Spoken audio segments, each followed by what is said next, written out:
إن الحمد لله نحمده ونستعينه ونستغفره ونعوذ بالله من شرور أنفسنا ومن سيئات أعمالنا. من يهده الله فلا مضل له ومن يضلل فلا هادي له. أشهد أن لا إله إلا الله وحده لا شريك له. أشهد أن محمدا عبده ورسوله. اللهم صل على محمد وأزواجه وذريته كما صليت على آل إبراهيم إنك حميد مجيد. وبارك على محمد وأزواجه وذريته كما باركت على آل إبراهيم إنك حميد مجيد. Alhamdulillah, syukur kerana pada kali ini kita dapat sama-sama jumpa di surau kita untuk kita sambung kuliah kita yang telah lalu, yang telah kita tinggalkan pada bulan yang lepas, di mana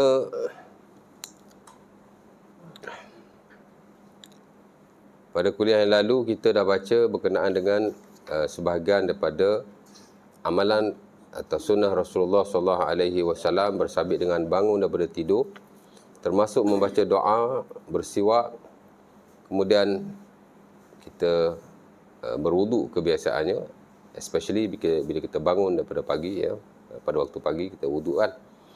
Jadi dia sebutkan di sini sebahagianlah yang berkaitan dengan wuduk, walaupun tidak kesemuanya. Disebut berkait dengan wuduk hanya mencuci kedua tangan, kemudian itu saja, masuk air dalam hidung, keluar balik, itu saja.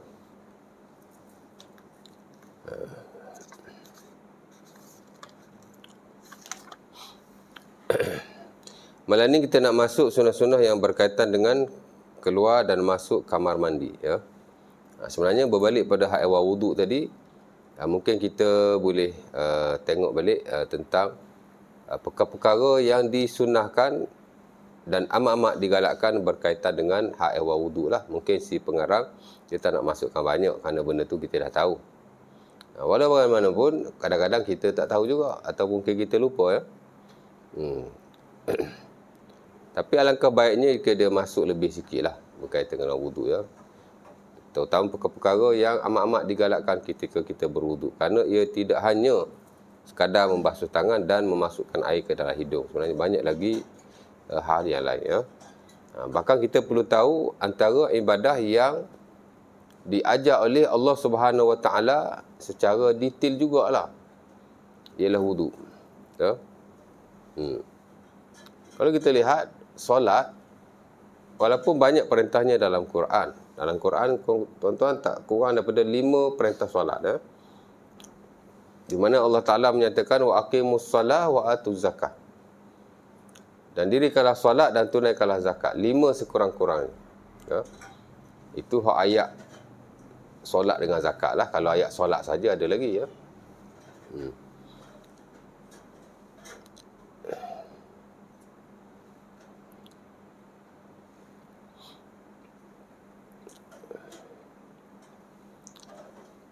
Jadi ada 5 kali Allah Ta'ala perintah solat dan zakat, dan Allah Ta'ala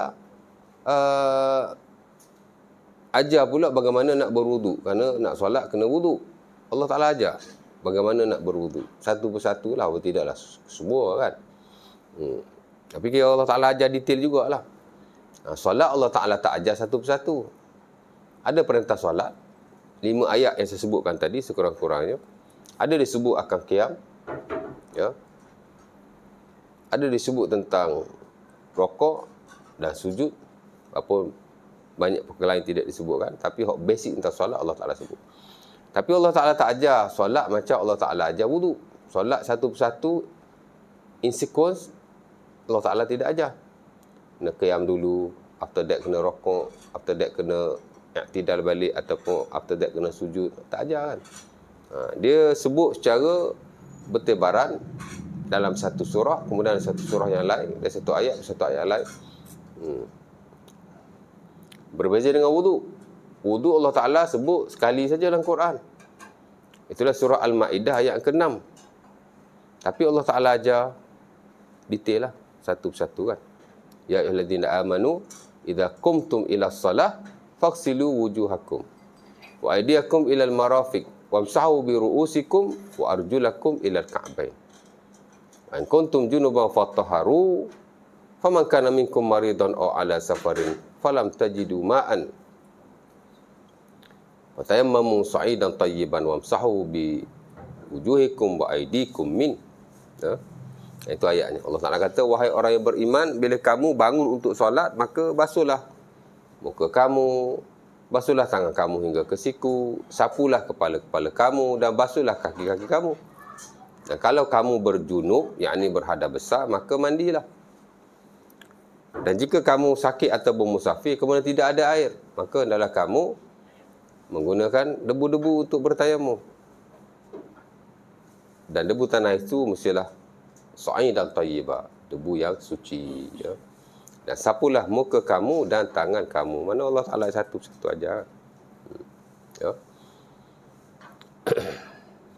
Dan ada banyak perkara-perkara yang disunahkan di situ. Ya. Nabi ajar in detail pula dalam peramalan baginda sallallahu alaihi wasallam. Ada banyak lagi, bukan sekadar basuh tangan. Jadi kita tengok balik perkara yang baik itu. Jadi ia satu ibadah yang besar sehingga Allah Subhanahu Wa Taala memerintahkan dan mengajarnya kepada kita one by one dalam Quran. Jadi wuduk ni satu ibadah yang besar. Ya. Dan jika kita lihat akan kelebihan-kelebihan wuduk, sebenarnya kelebihan yang ada pada wuduk hampir tidak ada pada ibadah-ibadah yang lain. Wuduk kan. Hatta kalau kita belajar dalam buku-buku fiqh dan hadis berkaitan dengan kelebihan wuduk, ya, ia banyak memuatkan tentang perkara yang baik untuk kita di dunia dan juga di akhirat. Ya. Wuduk tanda keimanan, wuduk adalah separuh daripada keimanan. Esok-esok akhirat Allah Ta'ala, Nabi SAW kenal kita dengan sebab wuduk. Ya. Wuduk, esok-esok dipakai perhiasan kepada ahli syurga, ikut wuduk. Makin banyak tempat wuduk, makin banyaklah perhiasan kita pakai. Tablughu hilyatul mu'min haitsu yablughul wudu. Dan Sahih Bukhari ataupun Muslim pada Abi Hurairah, Nabi kata, banyak mana perhiasan kita pakai pada hari kiamat bergantung kepada banyak mana anggota kita disentuh oleh air wuduk. Sebab itu digalakkan italatul ghurrah, bila berwuduk lebih-lebihkan sedikit. Ya.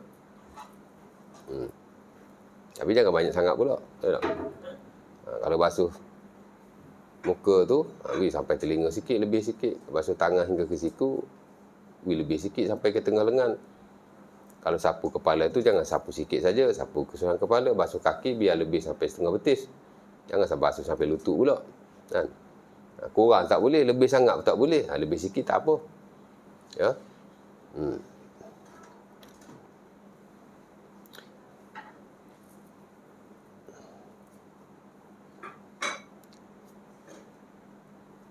Esok pada hari kiamat, umat aku akan dibagikan wajahnya ataupun badannya bercahaya kerana daripada wuduk. Ya. Inna ummati yub'atsuna yawmal qiyamah ghurran muhajjalin min atharil wudu. Sahih Bukhari, Nabi kata sesungguhnya umat aku akan dibagikan bercahaya daripada kesan-kesan wuduk. Ya. Faman istata'a minkum ayutil ghurratahu falyaf'al. Siapa yang boleh memanjangkan atau melebihkan tempat wuduknya, maka lakukanlah. Ya. Jadi ada banyak tu. Ya. Sebab tu kita kena sentiasa dalam keadaan wuduk. Ya. Istaqimu walan tuhsu wa'lamu anna khaira amalikum as-salah walan yuhafidhu ala wudu'in illa mu'min. Wuduk ni dia tanda seseorang itu beriman. Sebab tu wuduk ni bukan hanya kerana kita nak solat, tapi biar kita berada dalam wuduk setiap masa. Nabi kata, istaqimu walan tuhsu. Istiqamalah kamu dan jangan kamu berkira-kira untuk melakukan ibadah. Dan ketahuilah bahawa sebaik-baik amalanmu ialah solat. Dan tidaklah menjaga solat itu, melainkan orang itu adalah orang-orang yang beriman. Ya. Hadis Ibnu Majah daripada Sauban. Bila bi Abi Rabah, Nabi bila ditunjukkan syurga kepadanya, dikatakan pada malam Isra' dan Mi'raj. Ya. Dikatakan juga ia berlaku ketika Nabi tidur, Nabi bermimpi. Ya, khilaflah ulama di situ. Walaupun bagaimanapun, hadis itu menunjukkan bahawa Nabi dibawa ke syurga, kemudian Nabi dengar tapak kaki Bilal. Nabi tak nampak, Nabi dengar. Duf. Duf ni bila berjalan bunyi keduk, keduk, keduk. Tu orang Arab kata duf. Bunyi duk, duk, duk. Dia panggil duf. Ya.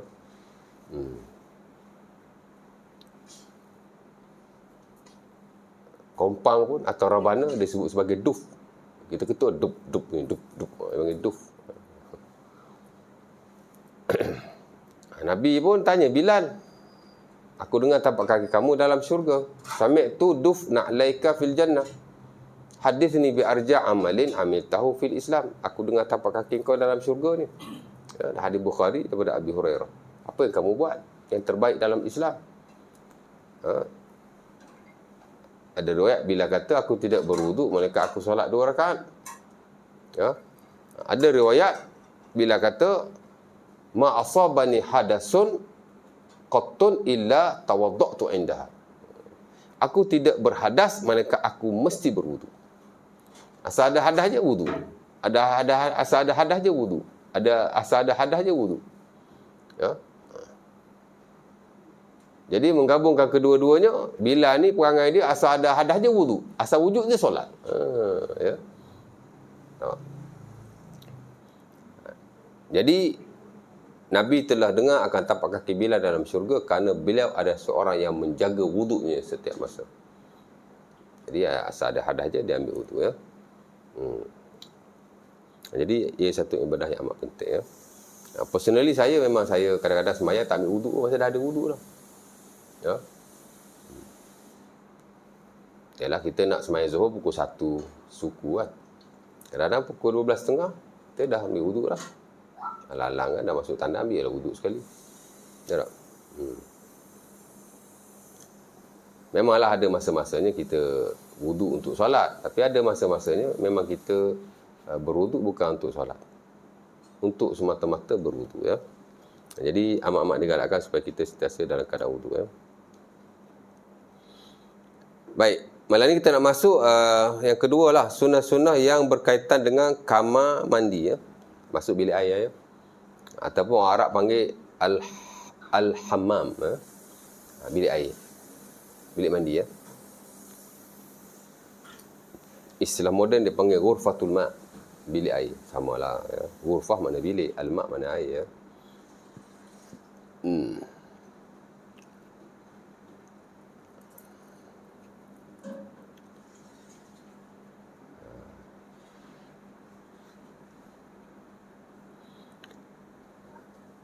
Baik. Bilik air memang kita masuklah, ya. Kerana banyak tujuan. Kita nak qada hajat, kita nak membersihkan diri, nak berwuduk atau mandi atau seumpamanya. Ya. Jadi of course lah di sana ada adab-adabnya. Ya.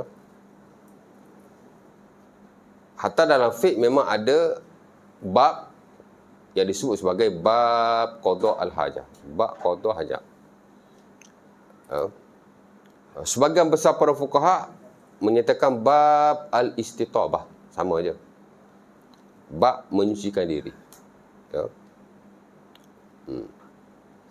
Ada juga sebahagian atau segelintir daripada mereka menamakan bab ini sebagai babul istinja. Sama saja. Istilah tak ada apa, kan? Ya. Bahkan kalau ada istilah-istilah atau nama-nama yang lain, tidak ada masalah. As long as ia merujuk kepada perkara yang sama, ya. Okey je. Dan ia datang awal. Dalam buku-buku fiqh kebiasaannya bab qada al-hajah sama ada ia datang pada bab yang kedua atau bab yang ketiga selepas babul miyah, bab air. Kita belajar dalam fiqh kitab taharah, mula-mula sekali sebelum kitab solat. Ya, kitab ni mana bab yang besar lah, ya. Dalam kitab taharah tu ada 11 atau 12 bab yang lain, dimulai dengan bab air, babul miyah, the chapter of water. Kemudian kita belajar bab yang kedua ni, bab qada al-hajah. Kadang-kadang ulama dia bab main bab bekas-bekas air dulu. Air, bekas-bekas air, yang ketiga baru bab qada hajat. Ya. Allah Ta'ala suruh solat, nak solat kena wuduk. Allah Ta'ala suruh juga. Wuduk kena dengan air. Pasal wuduk-wuduk ni mana basuh? Al-wudu'u lughatan al-ghaslu. Wuduk-wuduk ni secara bahasa ialah basuh. Orang Arab bila nak suruh basuh, dia akan kata wuduk. Tawadda', basuh. Ya, secara bahasa lah. Mana secara penggunaan orang Arab di kalangan mereka. Ya.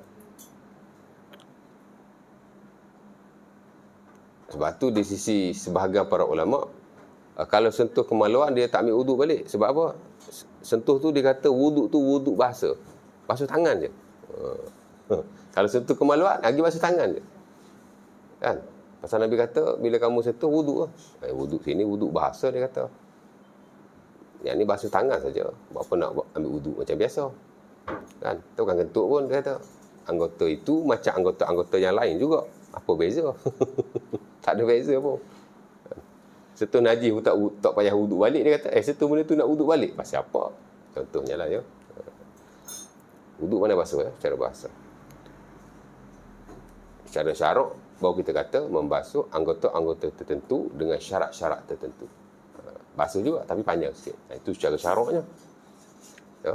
Maksudnya kalau kita basuh tangan saja, ia bukan wuduk secara syarak, ia hanya wuduk secara bahasa.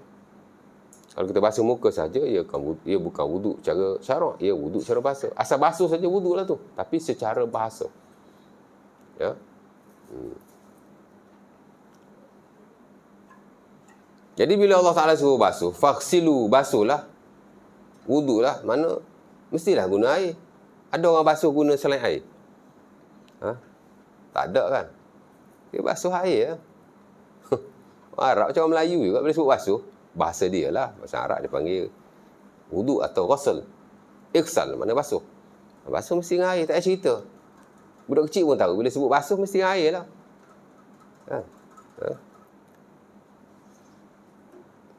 Tak payah tanya, basuh dengan apa ni? Basuh dengan air lah, basuh dengan apa? Kalau kita suruh basuh, ambil ni pergi basuh. Takkan anak kita nak tanya lagi kot, maka penampar lah. Tanya basuh dengan apa, bah? Mestilah basuh dengan air. Tak tanya lah kan. Jadi air tu mesti diletakkan dalam bekas. Ke air tak ada bekas. Macam mana kita ambil air? Mestilah bekas kan. Dalam baldi, dalam cawan, dalam macam-macam lah. Air diletakkan dalam bekas. Allah Ta'ala suruh wuduk, mesti air yang bersih, air yang mutlak, air yang tahur. Habis itu air duduk dalam bekas. Bekas pun kena suci jugalah. Kalau bekas itu kotor, air pun jadi kotor. Jadi wuduk tidak sah. Sebab tu dia bab itu diutamakan. Bab air, bab bekas-bekas air. Kerana air mesti yang bersih dan diletakkan dalam bekas yang bersih. Baru mari bab qada hajat. Sebahagian lah ya. Sebahagian dia mari bab qada hajat dulu. After that baru dia mari bab air. Ya. Bab bekas-bekas makanan. Okey je ya. Menunjukkan bahawa pentingnya qada hajat. Kerana ia kembali kepada kes yang sama. Kalau qada hajat tak bersih, tak betul, wuduk kita pun tak sah. Sembahyang kita pun tak betul. Ya tak? Tak sah lah. Pasal ada najis. Ibadah mesti dibersihkan daripada bukan hanya hadas. Wuduk tadi hadas lah. Tapi juga najas. Yang ni najis. Ya? Allah Ta'ala kata dalam surah Al-Muddassir, Ya ayyuhal muddassir, kum fa'anzir, wa rabbaka fakabbir, wa siyabaka fatahir. Wahai orang yang berselimut, bangunlah dan berilah peringatan. Bertakbirlah kepada Tuhanmu, yakni solat. Dan sucikanlah pakaian-pakaianmu daripada najis. Jadi nak sembahyang, pakaian kena najis. Dalam ayat ni, ayat lain Allah Ta'ala kata tempat solat tu kena bersih. Al-buqa', tempat kita solat tu. Ya.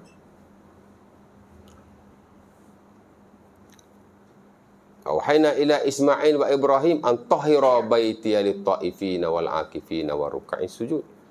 Allah Ta'ala perintahkan Nabi Ibrahim dan Nabi Ismail supaya membersihkan Masjidil Haram daripada perkara yang najis. Kerana Masjidil Haram tu masjid, tempat solat. Jadi tempat pun kena bersih juga. Tubuh badan of course lah. Ya? Kena bersih. Takkan pakaian bersih, tempat solat bersih. Badan kita ada najis pula. Tak istinja contohnya. Tak mungkin lah ya. Jadi amat penting sekali ya. Cuma kita bukan nak fokus batu tu dalam ilmu fiqh lah ya. Ini kita nak sentuh-sentuh begitu. Baik, bila kita belajar bab qada hajat, nombor satu sekali ialah kita belajar tentang kepentingan qada hajat. Oh, ada kepentingan juga qada hajat ni. Berak je pun. Kalau kepentingan wudu, banyak tu. Ada berbelah-belah lah. Diampunkan dosa. Wudu diampunkan dosa. Every time kita wudu, gugur dosa kita. Basuh muka, gugur dosa muka kita. Apa yang ada kat muka kita? Mata kita tengok benda haram. Mulut kita bercakap benda haram. Gugur belaka. Basuh tangan pula, gugur Nabi kata. Idza ghassala wajhahu kharaja khati'atuhu. Nabi kata macam mana? Idza ghassala wajhahu kharajat khati'atuhu min wajhihi ma'a akhiril ma'. Bila kita basuh muka, keluarlah dosa kita daripada muka-muka kita. Setengah riwayat, daripada matanya, kedua matanya, bersama air. Basuh tangan pula, gugur kan. Tangan ni kadang guna benda yang tak haram juga. Guna kekerasan. Kharajat, idza ghassala yadayhi, kharajat khatayahu min yadayhi. Macam mana hadis tu? Saya tak ingat. Tapi Nabi kata bila basuh tangan, keluarlah dosa-dosa tangan yang digunakan untuk kekerasan bersama air yang paling akhir. Macam tu lah ya, sampai basuh kaki. Sampai ujung tu Nabi kata, hatta kharaja naqiyyan minaz zunub. Sehingga selepas wuduk itu, bersihlah dirinya daripada dosa-dosa. Dia cuci dosa tu wuduk ni. Cuci dosa. Ya.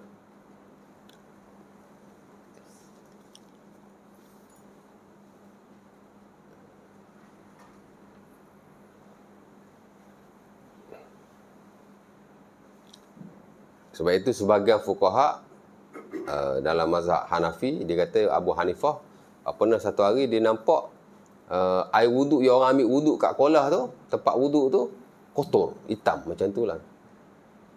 Kerana air itu air dosa. Allah Ta'ala alam betul tidak. Kalau betul karamah dia lah kot. Kan? Tidak mustahil. Tapi nak cerita begitu ya. Ada kepentingannya. Wuduk of course banyak kepentingannya. Diampunkan dosa ya.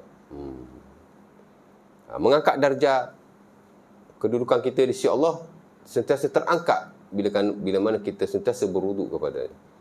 Wuduk ni ibadah yang besar tau. Tiap kali wuduk ampun dosa of course lah. Darjat pun terangkat.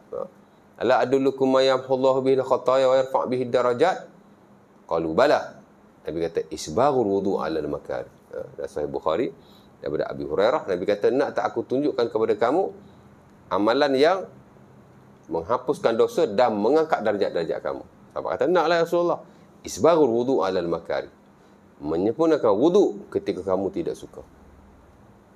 Bila? Ketika sakit, ketika sejuk, ya.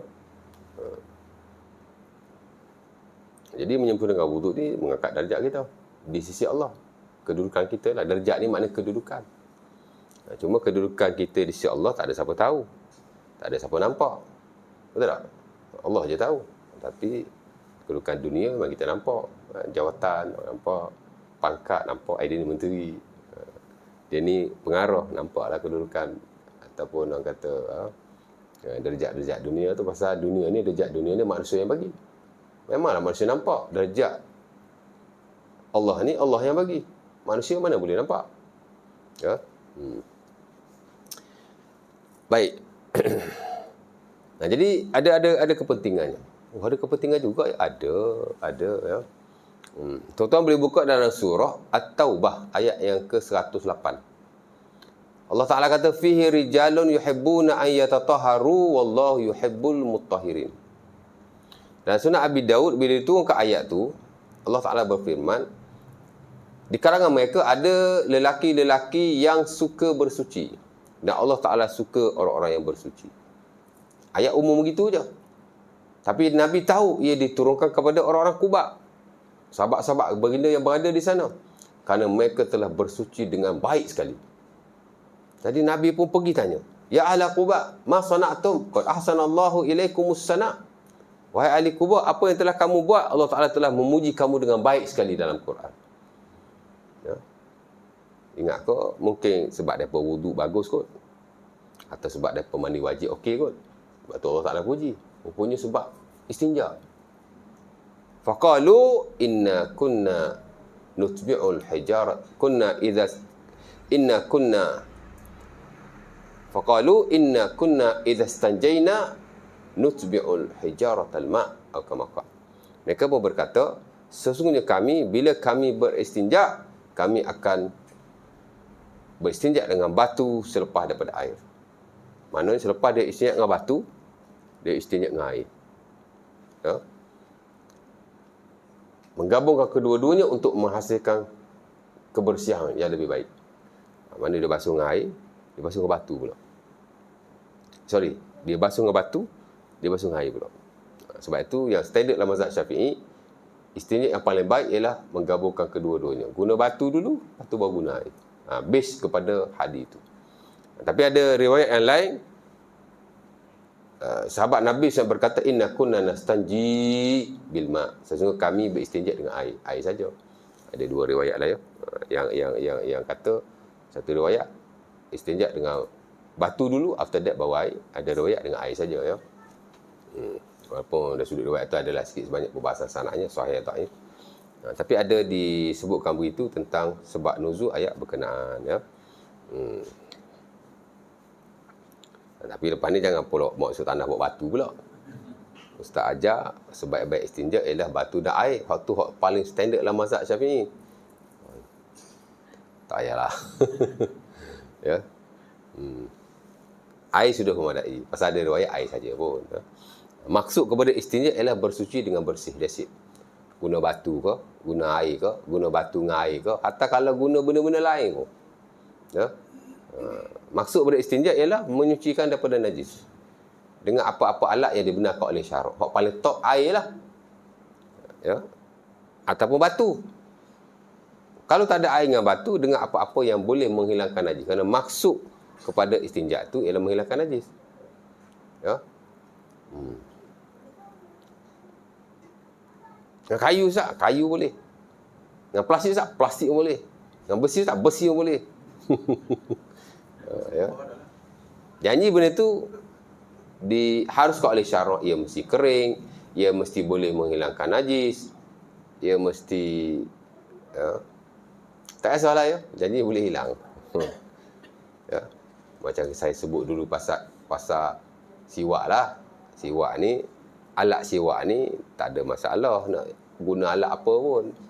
Guna kayu ke, guna besi ke, guna apa ke, guna buah gigi ke, as long as mulut kita dibersihkan. Ya. Cuma zaman Nabi dia guna kayu siwak, dia panggil. Ya. Tapi dalam hal awal kebersihan ni, yang mana lebih mudah, iaitu yang terbaik sebenarnya. Tak perlu kita menyusah-nyusahkan, ya. Ataupun kita tak apa boleh je nak siwak guna kayu siwak, tak nak guna burugi, okey je. Kerana sebahagian ulama juga menggalakkan kayu siwak kalau ada. Tapi sebahagian fuqaha yang lain menyatakan bahawa apa-apa yang boleh kita guna. Ya. Kerana siwak ni bukan hanya pada kayu siwak. Boleh je. Dapat pahala lah insya-Allah ta'ala. Cuma Nabi zaman tu kayu tu je ada. Berus tak ada. Ha? Kalau berus ada, mungkin Nabi akan guna berus. Nabi tak guna kayu. Pasal alat kan. Ya. Zaman Nabi, Bilal nak azan naik atas bumbung. Hari ni tuan-tuan nak azan, panjatlah atas bumbung. Tak payah pakai mic. Ini alat. Kita nak kena faham. Alat. Wasilah. Mak saya kata tool and instrument. Dia boleh berubah mengikut pengembangan zaman. Ia bukan ibadah pada benda tu, tapi kepada maksud tu. Kan? Maksud kepada siwak ialah cuci mulut tu. Bagi harum. Tak bau busuk. Apa-apa alat digunakan, dia sudah tertakluk. Dan ia berbeza mengikut zaman-zaman tertentu. Ya.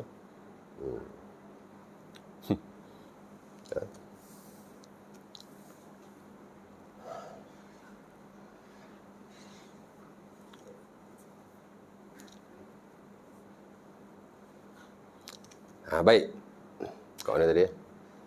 Jadi, nak cerita dalam surah itu dan ayat itu, surah At-Taubah ayat 108, Allah Ta'ala memuji orang yang beristinja dengan betul.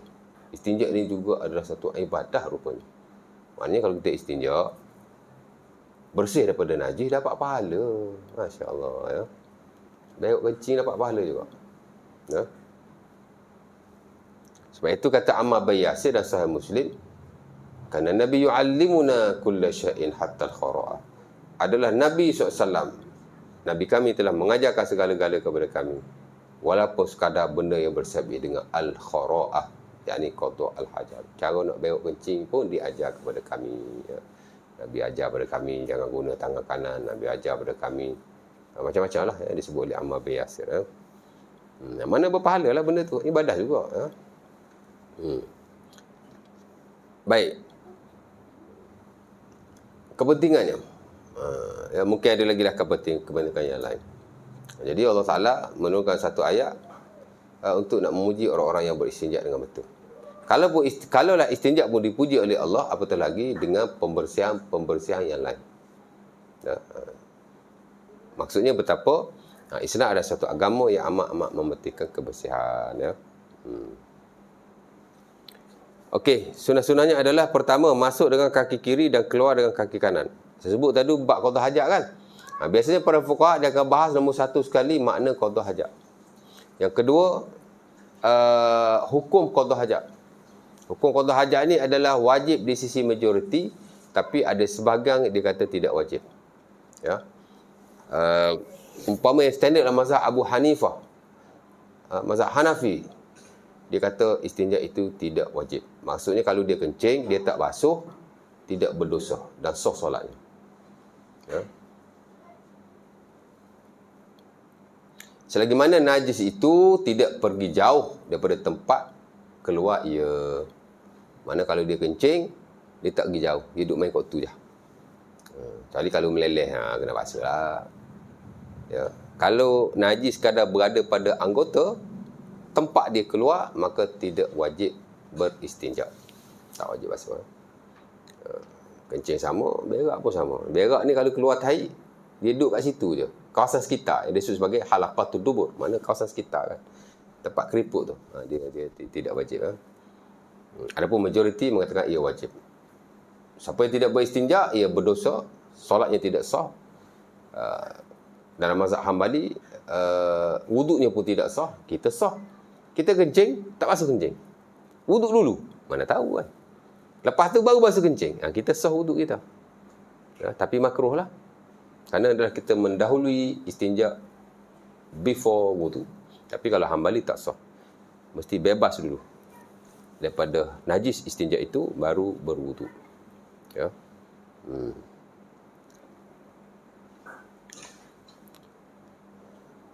Jadi wajib lah ya. Adalah hadis-hadisnya itu belajar fiqh lah ya. Tapi nak cerita. After that kita akan belajar tentang kepentingan istinja. Kepentingan dari sudut nas Al-Quran hak tadi lah. Kepentingan dari sudut hadis-hadis Nabi. Nabi kata tanazzahu 'anil baul fa inna amma ta'azabil qabri minhu. Hadis At-Tabrani pada Anas bin Malik. Bersucilah daripada kencing, kerana sebahagian besar Nabi kata azab dalam kubur ialah kerana kencingnya. Ya. Jadi sebagai ulama kata dia tidak istinja. Siapa-siapa tidak istinja akan dia azab. Sebagai kata pula bukan tidak istinja. Kencing tu dia tak jaga sampai kena pakaian dia. Jadi pakaian dia itu menyebabkan dia tidak sah solat. Ya. Tafsir macam-macam, tapi balik kepada yang basic, al-baul, yakni air kencing tu. Jadi bila kita kencing, of course lah kita istinja kerana majoriti mewajibkannya, dan pastikan air kencing kita tidak terpercik hingga terkena pakaian kita. Ya. Kalau sikit-sikit, kadang-kadang percik ni kita tak nampak. Kita dah salat seluar kita tu sampai ke lutut. Tapi kalau percik lagi, kita kadang-kadang tak perasan. Kan? Betul tak? Sebab itu percikan-percikan kencing yang kita tidak sedar, ia adalah termasuk dan najis-najis yang dimaafkan. Ya. Rasyashul baul minan najasatil ma'fu anha. Atalah standard mazhab Syafi'i, Az-Zuhaili menukilkan percikan-percikan kencing adalah najis yang dimaafkan. Ya. Jadi tak perlulah kita tilik seluar kita. Kena tak kencing tadi? Tak payahlah. Nak masuk tu lipatlah kaki seluar, takut terpercik. Tapi hari ni mungkin tak percik kot. Bagi kita kencing lah mangkuk kan. Mungkin tak percik lah, mungkin lah. Tapi elakkanlah dari terpercik. Terpercik dalam arti kata kita nampak lah. Kadang-kadang ialah air, titisan air ni dia ada yang besar, ada yang kecil. Kita tak perasan. Tak. Kadang-kadang percik juga, kadang-kadang tu. Mesti percik punya. Tapi ia dimaafkan ya. Hak tak bolehnya kita biarkan begitu sehingga memang terpercik. Itu tak boleh lah. Najis begitu tak dimaafkan ya. Sama juga bila kita dah kencing, kan, kita dah basuh, kita dah Istibrak ni maksudnya kita lurutlah 2 atau 3 kali, atau juga disebutlah istilah fiqh sebagai natar, untuk nak menghabiskan najis yang keluar. Tapi jangan sampai 10-15 kali pula duk urut kan. Itu was-was pula. 2-3 kali cukup. Lepas tu dah. Lepas tu nanti jangan pergi cium seluar dalam pula. Cium-cium, alah ada bau encing. Ada juga ada ustaz tu dia mengajar. Dia kata kita ni banyak solat tak sah. Tak percaya nanti tuan-tuan balik, tuan-tuan cium seluar dalam tuan-tuan. Kalau tadi tuan-tuan kencing, kadang air kencing dia keluar lagi setitik 2. Cuba cium betul-betul dia kata. Oh, ya ustaz. Cium seluar dalam. Saya dulu zaman sekolah, cikgu ni betul-betul ustaz lah terutamanya. Dia marah kat kita kalau kita suka cium benda-benda busuk. Kita budak-budak kan. Suka lepas basuh berak cium tangan. Mau lagi tak? Jangan. Cium benda-benda busuk ni kalau kita belajar, dia boleh melembabkan otak. Ni. Jangan cium lah. Dah basuh berak, basuh tangan. Kalau ada sabun, gunakan sabun. Dah. Jangan cium lagi. Ya. Kan? Suka cium tangan lepas basuh berak. Budak-budak dulu memang kita buat. Jadi sama kes ni pun. Apa pasal pergi suruh orang cium seluar dalam pula? Seluar dalam tu dah lah busuk. Kan? Bengap kita nanti jadi. Ya. Kalau keluar sekalipun, dimaafkan. Dan kita tak perlu semak pun. Tak perlu. Jangan buat begitu. Ya. Dia kata hari ni ramai orang sebenarnya tak sah. Ya. Kerana bila dia kencing, air kencing keluar lagi. Setitik 2 pun tak boleh, dia kata tak sah. Tak percaya balik nanti cium seluar dalam. Kalau bau hancing, kena qada lah balik semayang apa gitu ni.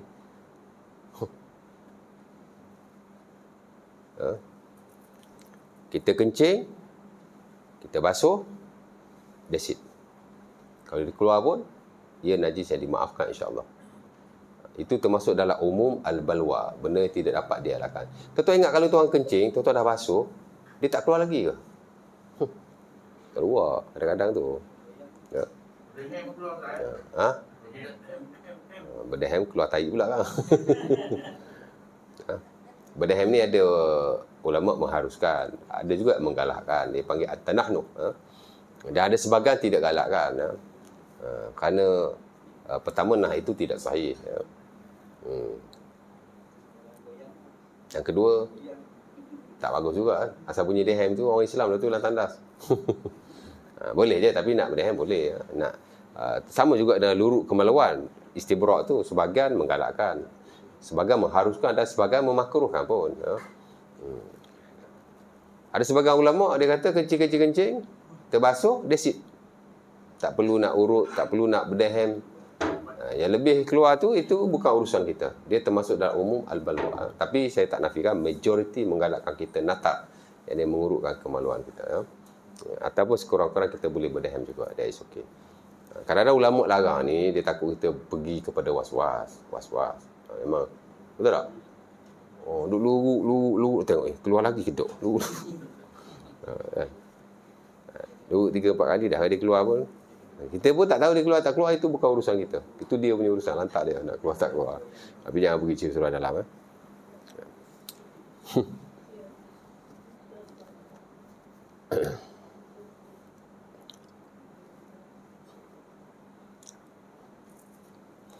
Cium seluar dalam ya. Pelik. Orang tak buat kerja. Kat situ pun dah nampak lah. Fake tak kuat. Fake tak kemas lah. Kalau sorry tu lah, kalau ustaz ajar sampai benda macam tu, dia fake tak kuat. Kalau dia belajar fake pun belajar hak basic je. Belajar fake jawi lama ke, kan.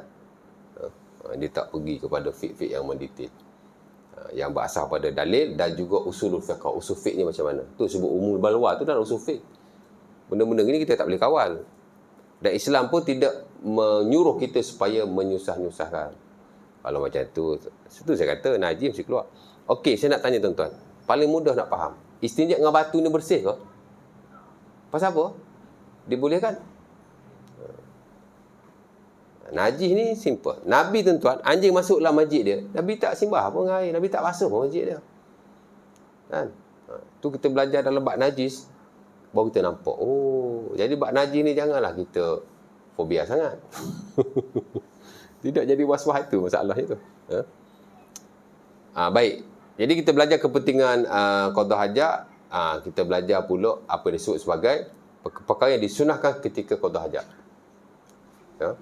Kemudian kita belajar perkara yang dimakruhkan ketika qada hajat, dan kita belajar juga perkara yang diharamkan ketika qada hajat. 3 benda itulah. Pertama disebut sebagai al-masnunat. Yang kedua disebut sebagai al-makruhat. Dan ketiga disebut sebagai al-muharramat. Perkara yang haram. Ya. Yang haram tidak banyaklah. Yang makruh pun tidak banyak. Selebihnya itu adalah yang sunnah. Ya. Sebahagianlah dia nukis ini. Saya ingat tak banyak kot. Ya. Sunnah yang pertama, masuk dengan kaki kiri, keluar dengan kaki kanan. Itulah hal ehwal bila kita masuk ke tempat-tempat yang tidak elok lah, seperti bilik air, apa lagi tempat yang tidak baik. Tempat tidak baik ni bukan makna tempat maksiat ya, tapi tempat yang melibatkan hal-hal yang kotor ya. Masuk tandas memang dinaskan masuk kaki kiri. Kalau ada perkara lain atau tempat-tempat yang seumpama tandas, seumpama bilik air, seumpama tempat kita qada hajat, maka boleh digunakan. Ya. Tapi hak Nabi sebut ketika qada hajat saja. Yang disebut sebagai al-khala'. Al-khala' ni tempat berak lah. Tandas lah kita kata. Tandas zaman dulu bukan macam tandas zaman sekarang. Ya, sekarang cantik tandas tuan. Betul tak? Oh, comel tandas dengan tile dengan apa kan. Kalau tandas di hotel tuan-tuan, ya, kadang-kadang boleh tidur kat dalam tu. Ya.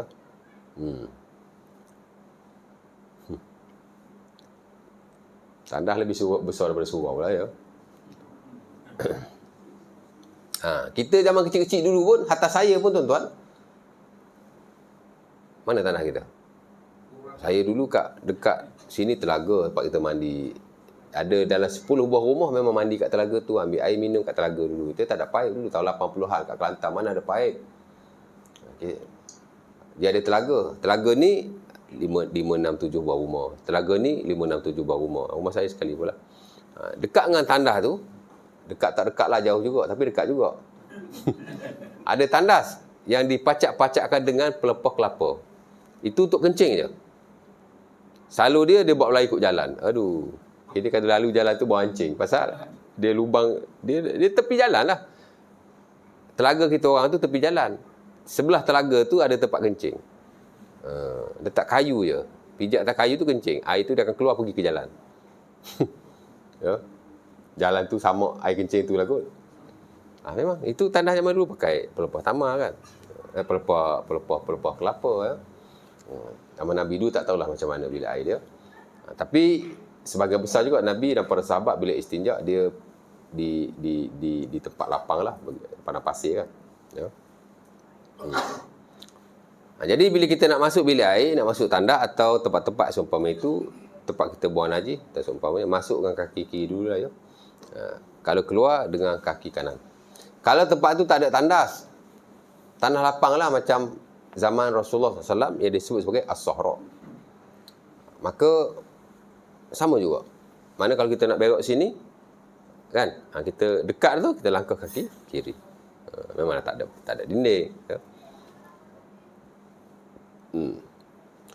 Kerana Nabi SAW, kerana Nabi yu'jibuhu tayammun fi kulli syai', fi tana'ulihi wa tarajjulihi wa tuhurihi wa fi sya'nihi kulli. Ini hadis yang terbesar yang digunakan asas tentang menganankan dan mengirikan. Di mana hadis Muslim pada Aisyah katanya Nabi suka menganang-anangkan dalam semua perkara. Fi tana'ulihi bila Nabi pakai capal, wa tarajjulihi bila Nabi sikat rambut, wa fi sya'nihi kulli, dan dalam segala urusan baginda. Yang ini hal yang baik-baik. Termasuk makan minum dan seumpamanya. Kata Ummu Salamah dalam Sunan Abi Daud, kana yaminu Rasulillah li ta'amihi wa syarabihi wa tuhuri. Wa kana yasaruhu lima siwa zalik. Ya. Wa kana yasaruhu lil adha wa lima siwa zalik. Kata Ummu Salamah, tangan kanan Nabi adalah untuk makan, minum dan bersuci. Berwuduk lah. Bukan bersuci tandas tu, qada hajat. Dan tangan kiri baginda untuk benda-benda azab, benda-benda yang tidak baik, benda-benda yang kotor, benda-benda yang keji, dan selain daripada itu atau seumpamanya. Ya. Jadi disebut di sini tangan lah, kaki pun sama juga. Nak masuk masjid, ada nas tak Nabi masuk masjid kaki kanan? Allah Ta'ala alam, saya tak pastilah. Tapi digunakan nas yang sama. Ya. Nabi suka menganang-anangkan dalam hal yang baik. Masuk masjid baik kan? Kanan lah. Masuk rumah, kanan. Masuk ke mana-mana lah, kanan dulu. Masuk kenderaan, kanan. Bila dah masuk kanan, bila keluar terbalik di kiri pula. Macam nas. Ada tu hadis Nabi keluar masjid kaki kiri. Oh, payah macam tu. Nak cari hadis spesifik gitu. Hadis-hadis yang am tu sudah memadai. Ya. Prinsipnya dah ada kan. Masuk tanah kaki kiri, keluar kaki kanan lah, terbalik lah. Ya. Sebab itu Al-Imam Nawawi rahimahullah menjelaskan kaedah ini dan dia anggap ini sebagai kaedah syarak yang besar. Ya. Wa min qaidati syar'il mustamirrah al-bada'atu bil yamin fi ma huwa min babi tayassur wat takarrum. Ya. Telah menjadi satu kaedah syarak yang besar, benda-benda yang baik, benda-benda yang mulia, ya. Mendahulukan yang kanan. Ya. Wa makana diddahu ustuhabbu fi hal yasar. Adapun yang selain daripada itu digalakkan menggunakan yang kiri, ya. Pasal berok kiri je. Akan kanan, pasal berok kiri. Hatta kalau kita nak basuh najis, nak basuh berok anak kita, nak basuh najis atas lantai, digalakkan tangan kiri, ya. Siwak kanan ke kiri? Ulama khilaf. Sebagian kata kanan. Itu yang standard dalam mazhab Syafi'i, kanan. Kerana siwak adalah ibadah. Sebagian lain pula kata 50-50 ni kiri. Pasal siwak ni buang kotoran. Kotoran mesti tangan kiri. Ya. Basuh hidung, kanan ke kiri? Sebab kata kanan, kerana basuh hidung adalah ibadah. Wudu ibadah kan? Kanan lah. Sebab kata tak, kiri. Pasal apa? Pasal kiri, hidung ada tai hidung. Bukan najis tapi kotor. Dia juga, jolo juga. Betul-betul, kiri. Dia standard kan kiri. Nak cari spesifik nas, Nabi ni guna tangan kanan ke tangan kiri? Tak ada. Itu yang jadi khilaf tu. Kan? Nak menentukan benda ni, nas tak ada. Habis tu nak tentukan kanan kiri, kita tentukan. Benda ni ibadah ke bukan ibadah? Kotoran ke tidak kotoran? Ya. Ada sebagian pula kata, dua-dua kita guna. Taing masuk air lah hidung, aku guna tangan kanan. Taing keluarkan air lah hidung atau nak korek hidung, aku guna tangan kiri. Itu pula. Betul belaka insyaAllah. Itu nombor satu. Nombor dua, berdoalah ketika masuk kamar mandi. Ni tuan-tuan tahu semua. Allahumma inni a'udzubika minal khubsi wal khaba'is. Ya. Dia diriwayatkan oleh Anas bin Malik dan Sahih Al-Bukhari. Ya. Nabi bila kerana Nabi idza dakhala al-khala' qala Allahumma inni a'udzubika minal khubsi wal khaba'is. Kata Anas, Nabi bila masuk al-khala', tempat qada hajat, tandas, tempat lapang, dalam rok, orang kata dalam rok. Saya dulu keliling rumah saya, rok, tahu rok? Semak lah, hutang semak lah. Saya kecil-kecil, kalau saya berak lah semak tu, tandas ada kat rumah nenek saya buat 2 tandas kat belakang. Tapi nak angkat air daripada telaga pergi, alamak, budak-budak berat. Jadi tandas saya pada waktu itu adalah rok sebelah rumah saya. Bukan saya seorang, makcik-pakcik, tok nenek pun pergi berak situ juga. Ya. Sebab tu dulu kita orang kalau nak masak kari, ikan keli, ikan haruan, ya, dia kena capur daun kandis sedap. Pokok kandis dia panggil. Mak saya larang, jangan pergi ambil kandis kat rok tu, dia kata. Pasal kandis dia segar-segar. Pergi mana? Pergi ambil kandis kat baruh tu, dekat sawah tu. Ni memang selamatlah tu, dia tak ada baja-baja yang ni kuat baja sangat. Betul, kandis dia gemuk-gemuk. Jadi Nabi berdoa, ya, bila Nabi nak qada hajat. Wahai Tuhan, aku berlindung denganmu daripada khubsi wal khaba'is, daripada syaitan betina dan daripada syaitan jantan dan syaitan betina. Ya. Ada satu lagi Nabi ajar baca bismillah. Ya, hadis Tirmizi daripada Ali bin Abi Talib. Baca bismillah dulu, baru baca hak ni. Sebab tu dalam buku fiqh dia gabung. Maksud tandas dia kata baca bismillah, baru baca Allahumma inni a'udzubika minal khubsi wal khaba'is. Jangan bismillahirrahmanirrahim pula. Itu bukan nak baca Quran. Baca bismillahirrahmanirrahim makruh, waktu tu makruh. Baca bismillah aja, bismillah. Nabi pun ajar bismillah saja. Bismillah saja ya. Banyak zikir-zikir harian yang ada bismillah, Nabi baca bismillah saja. Sebab tu ulama bahas, boleh tak kita baca bismillahirrahmanirrahim? Sebab kata boleh lah. Apa masalahnya? Itu standard dalam mazhab Syafi'i, boleh. Kita nak makan baca bismillahirrahmanirrahim. Nak naik kereta bismillahirrahmanirrahim.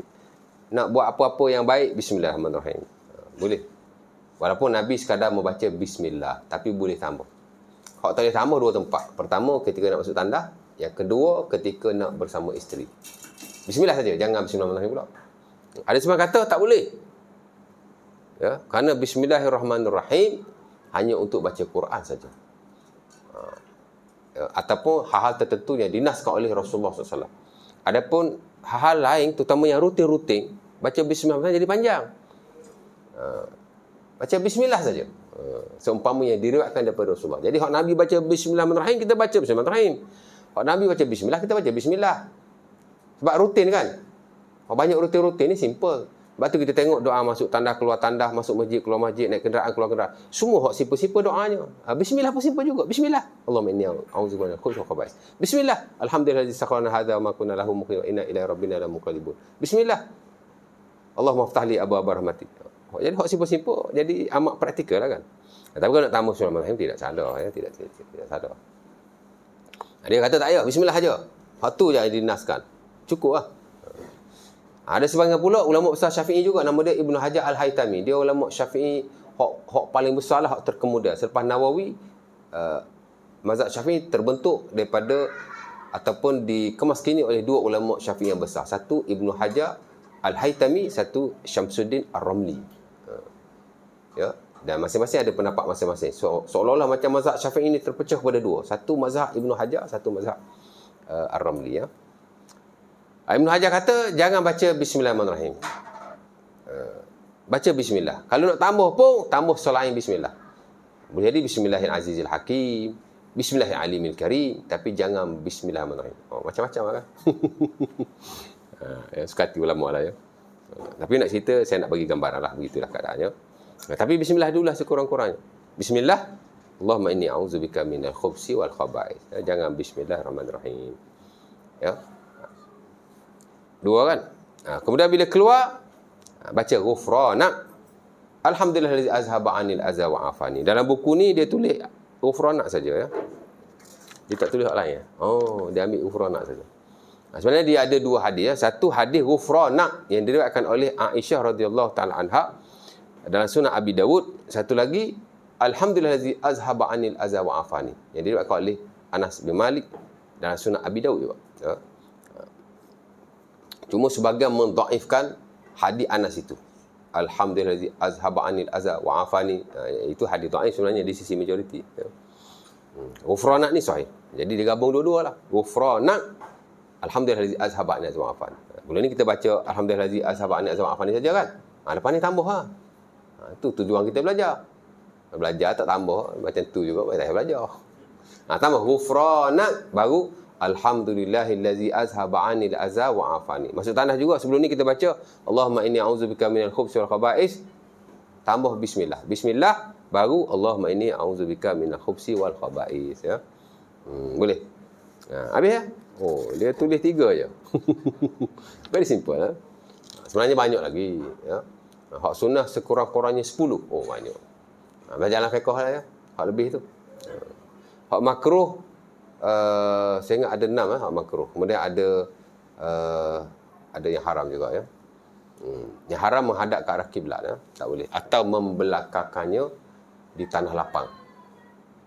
Adapun dalam bangunan yang standard dalam mazhab Syafi'i memberi kebenaran. Tapi sebaik-baiknya kalau kita nak buat tandas masjid, tandas surau, jangan bagi sama dengan arah kiblat. Kan? Macam masjid Bandar Baru tu.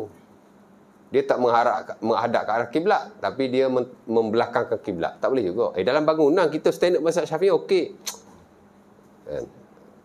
Tapi kalau yang belajar, kalau ada imam dia ke, yang reti sikit lah, fiqh belajar lebih sikit kan, elakkan. Membelakangkan atau menghadap ke arah kiblat. Walaupun dalam bangunan, Soal dalam bangunan, dalam luar bangunan, ya. Khilaflah di kalangan para ulama, tapi sebaik-baiknya elakkan. Apa masalah? Kita buat tanah yang baru. Tanah ada dalam masjid tu dia tak ada kiblat. Dia kiblat Qonu. Dia ada Qoni. Jadi dia buat tanah baru kat luar, kan? Mungkin dia ingat tak boleh ngadak je kot. Tala punggung tak apa kot. Ataupun ini dalam bangunan, okey je. Tapi sebaik-baiknya, walaupun dalam bangunan, kita, alah tanah lah kat sana, buat apa masalah buat bangunan baru kan. Nampak kita fakir geti lah sikit. Kerana sebahagian besar juga ulama melarang walaupun di dalam bangunan. Ya. Kerana dia ada larangan yang umum, tak bagi kita menghadap atau membelakangkan kiblat, dan dia ada juga nas yang agak detail di mana Nabi pernah kencing membelakangkan kiblat di dalam bangunan. Ada juga nas itu. Tapi yang paling baik ialah janganlah menghadap ke arah kiblat walaupun dalam bangunan. Itu yang terbaik. Kalau kita nak buat tanda hak asing, adjust sikit, jangan bagi hadap kiblat, ya. InsyaAllah next nanti kita masuk tajuk itulah, tajuk yang ketiga tu. Apa tadi? Apa yang ketiga? Siwak dah lepas dah. Oh. Dia ulang balik wudu kat belakang. Betul-betul. Ada balik wudu. Awal dia sebut sikit, dia masuk situ sikit.